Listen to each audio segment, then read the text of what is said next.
12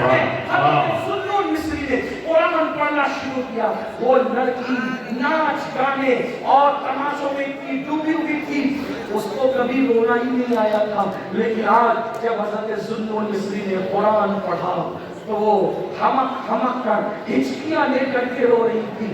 سنون قرآن پڑھتے جا رہے تھے اور اس کی آنکھوں میں آنسو آ رہے تھے. کہتے ہیں گناہوں کے دھبوں کو جو دل پہ لگ جاتے ہیں, 7 سمندر کا پانی بھی دھل نہیں پاتا, مگر ندامت کے آنسو دل پہ لگنے والے دھبوں کو دھل دیا کرتے ہیں. موتی بنا کے شان کریمی نے چن لیے کپڑے جو تھے میرے, اور اپنے